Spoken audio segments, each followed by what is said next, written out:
இன்னைக்கு அநேக நிறுவனங்கள் தங்களுடைய பொருட்களுக்கு, தங்களுடைய ப்ராடக்ட்ஸுக்கு விளம்பரங்கள் நிறையா கொடுக்குறாங்க.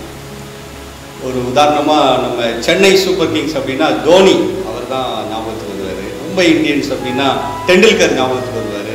இந்த மாதிரி பல பொருட்களுக்கும் நம்ம பார்க்கும்போது அந்தந்த செலிபிரிட்டிஸை வச்சு விளம்பரம் செய்கிறாங்க நிறுவனங்கள்.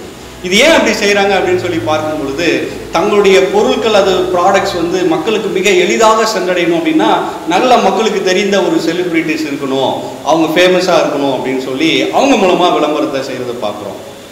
இயேசு கிறிஸ்துவும் தன்னை பற்றி மற்றவர்களுக்கு அறிய வேண்டும் என்று சொல்லி ஒரு கூட்ட ஜனங்களுக்கு கிறிஸ்தவர்கள் அப்படின்னு பேர் வச்சு அவங்க மூலமாக தன்னை விளம்பரப்படுத்தணும்னு ஆசைப்பட்டாரு.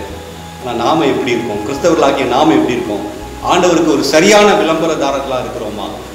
ஏசாயா 43:12 சொல்லுது, நானே தேவன் என்பதற்கு நீங்களே சாட்சிகள் அப்படின்னு சொல்லுது. நம்ம உண்மையான சாட்சிகளாக நம்ம இருக்கிறோமா? இன்னைக்கு நம்ம யோசிச்சு பார்த்தோம்னா நம்முடைய ஆண்டவருடைய வருகை ஏன் சீக்கிரமாக வரல அப்படின்னு சொன்னால், மத்தேயு 24:14 சொல்லுது, ராஜ்யத்தினுடைய இந்த சுவிசேஷம் பூமி எங்கும் உள்ள சகல ஜாதிகளுக்கும் சாட்சியாக பிரசங்கிக்கப்படும், அப்பொழுது முடிவு வரும். இன்னைக்கு சாட்சியாக பிரசங்கிக்கப்படலை, சாட்சியாக கிறிஸ்தவர்கள் வாழலை. அதனால தான் இன்னைக்கு ஆண்டவருடைய வருகை தாமதமாகி கொண்டு இருக்கிறது.